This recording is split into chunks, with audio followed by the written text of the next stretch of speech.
Hello दोस्तों, good morning. सभी को सुप्रभात।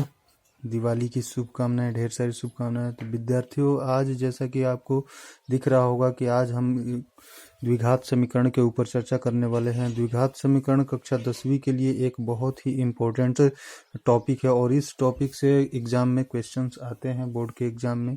तो दोस्तों, द्विघात समीकरण को आज इस तरीके से हम लोग समझेंगे, पढ़ेंगे कि कोई भी प्रश्न आए द्विघात समीकरण से तो हमें दिक्कत परेशानी ना हो। तो विद्यार्थियों, ध्यान देना, ध्यान से समझना बातों को। द्विघात समीकरण होता क्या है, किस तरीके से इसमें क्वेश्चंस बनते हैं और सॉल्व किस तरीके से किया जाता है। तो चलिए दोस्तों, स्टार्ट करते हैं। द्विघात समीकरण जैसा कि तो आपको दिख रहा होगा कि द्विघात समीकरण, यहाँ पे हेडलाइन बना हुआ है, हेडिंग। तो सबसे पहले समझ लेते हैं कि आखिर द्विघात समीकरण होता क्या है, इसको कैसे पहचानेंगे कि कोई समीकरण द्विघात समीकरण है भी या नहीं। तो सबसे पहले मैं बता दूं कि द्विघात समीकरण का जो मानक रूप होता है, जो मानक इसका रूप होता है वो कुछ इस प्रकार से होता है: ax² प्लस के bx प्लस के c इज इक्वस टू 0। इस टाइप के समीकरण को द्विघात समीकरण कहते हैं कि जहाँ पे a, b और आपका जो c है वो होता है वास्तविक संख्याएं। वो क्या होती हैं? वास्तविक संख्याएं होती हैं, वास्तविक संख्या होती है। और एक बात और महत्वपूर्ण होना चाहिए कि इसमें a कभी भी 0 नहीं होना चाहिए। अगर a 0 हो जाएगा तो आपका ये द्विघात समीकरण नहीं बन पाएगा, नहीं हो पाएगा। तो ये होता है द्विघात समीकरण का मानक रूप ax² plus bx plus c बराबर 0, जहाँ a, b और c वास्तविक संख्याएं होती है और a कभी भी 0 के बराबर नहीं होना चाहिए। तो ये तो बात हो गई कि द्विघात समीकरण का रूप क्या होता है, कैसे किसी को पहचानेंगे कि द्विघात समीकरण है। अब देखिए दोस्तों, द्विघात समीकरण को सॉल्व करने के लिए आपको मैं 3 मेथड बताऊंगा और यही तीनों मेथड एग्जाम में आते भी हैं। कोई अगर इक्वेशन दे दिया जाए तो उससे पूछा जाता है कि द्विघात समीकरण का मूल ज्ञात कीजिए। जैसा कि आपको दिख रहा है कि द्विघात समीकरण के 2 मूल होते हैं। द्विघात समीकरण के 2 मूल होते हैं, 2 मूल होते हैं। वो दोनों मूल या तो अलग अलग हो सकते हैं या फिर वो एक ही हो सकते हैं। ये डिपेंड करता है इस द्विघात समीकरण के विविक्तकर पे। अब आपके मन में उठ रहा होगा कि सर विविक्तकर क्या है, तो ध्यान रखिए, विविक्तकर जो होता है वो होता है आपका b² माइनस के 4ac। ये आपका विविक्तकर है। अगर इस विविक्तकर की वैल्यू अगर 0 से बड़ा या 0 के बराबर आ जाए तो आप कहोगे कि क्या होगा सर? मूल वास्तविक होगा, मूल वास्तविक होगा। अब इसमें भी कंडीशन है कि अगर विविक्तकर जो है b² माइनस 4ac, जो आप इसको विविक्तकर बोलते हैं, ये अगर वैल्यू 0 से बड़ा आ गया तो इसका मूल वास्तविक भी होगा और अलग अलग होगा।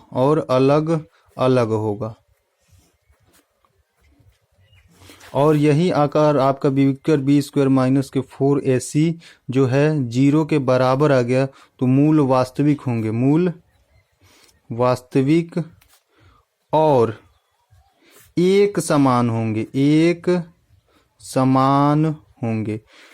ठीक है ना? मूल एक समान होंगे। लेकिन अगर आपका b² माइनस के 4ac 0 से छोटा आ गया तो मूल क्या होंगे? काल्पनिक होंगे और संभवतः इसका कोई सॉल्यूशन नहीं निकलेगा।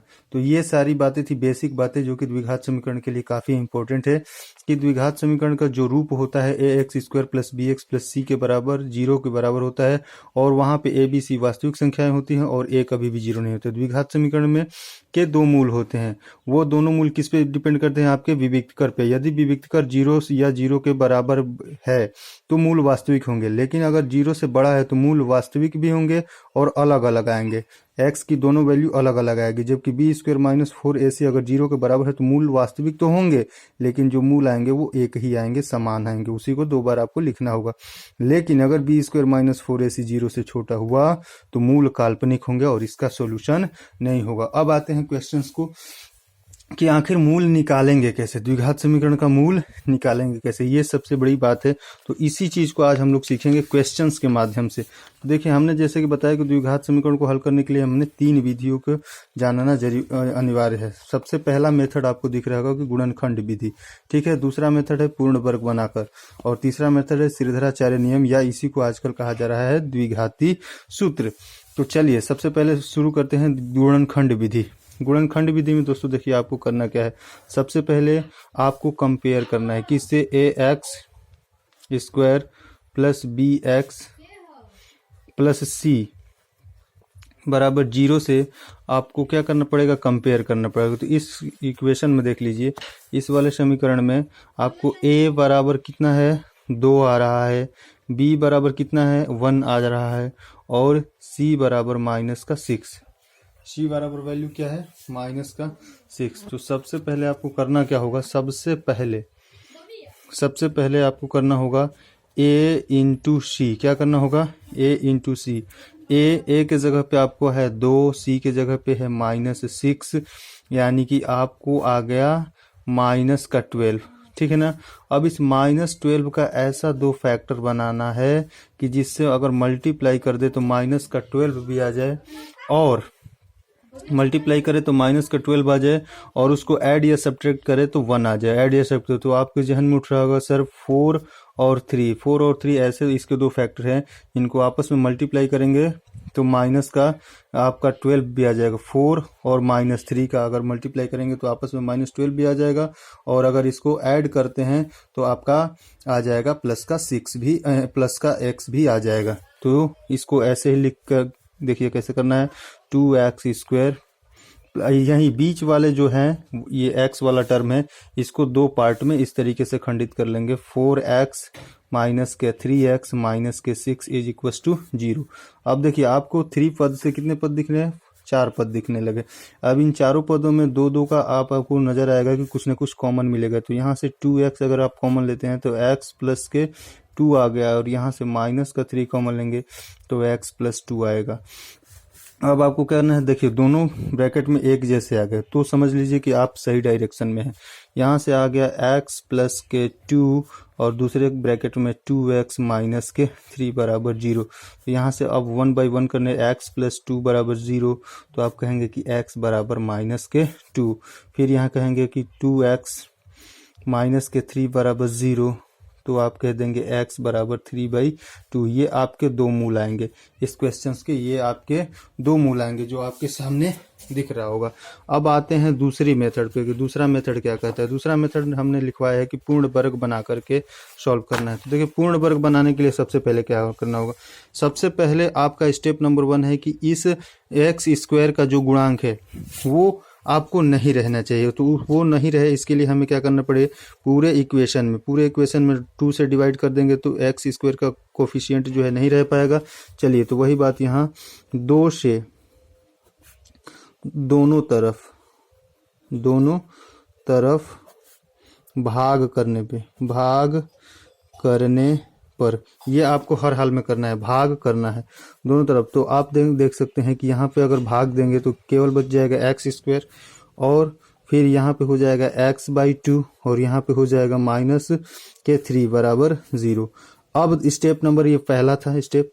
दूसरा स्टेप में आपको करना है कि अब यहाँ पे आपको दिख रहा होगा कि x का गुणांक 1/2 दिख रहा है, इस 1/2 को 2 से डिवाइड करेंगे तो हमारा हो जाएगा x² प्लस x/2। इस 1/2 को हम जो कह रहे हैं कि x² का गुणांक तो आपका क्लियर हो गया। अब x का जो गुणांक आपका आया है 1/2, इसका आप क्या कर दीजिए, हाफ से गुणा कर दीजिए। हाफ से जैसे गुणा करेंगे तो ये 1/4 हो जाएगा। अब ये 1/4 का स्क्वायर दोनों तरफ जोड़ दीजिए, एक बार जोड़ दीजिए या फिर एक बार घटा दीजिए। तो चलिए एक बार हम इसका स्क्वायर करके जोड़ देते हैं और दूसरी बार इसकी का स्क्वायर करके घटा देते हैं। कोई अंतर नहीं होगा क्योंकि ये आपस में कट जाएगा, फिर से वही वैल्यू आ जाएगी। और -3 इज इक्वल टू 0।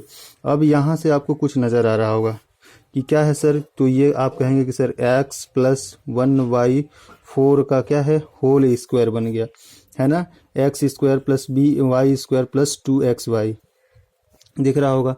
और माइनस का अब इसको माइनस के बजाय उधर अगर ट्रांसफ़र कर दें तो हो जाएगा 1/4 का स्क्वायर प्लस 3। बस अब आपको करते जाना है x प्लस 1/4 और इसको उधर ले जाके करेंगे तो 1/16 प्लस के 3। यहाँ स्क्वायर करते जाइए, यहाँ x प्लस 1/4 का स्क्वायर बराबर यहाँ होगा 16 × 48 = 49/16। अब यहाँ पे देखिए आप दोनों तरफ वर्गमूल लेंगे तो ये हो जाएगा x प्लस 1/4 बराबर ये प्लस माइनस का कितना हो जाएगा 7/4। अब एक बार प्लस साइन लेंगे तो x प्लस 1/4 बराबर प्लस साइन ले रहे हैं तो 7/4।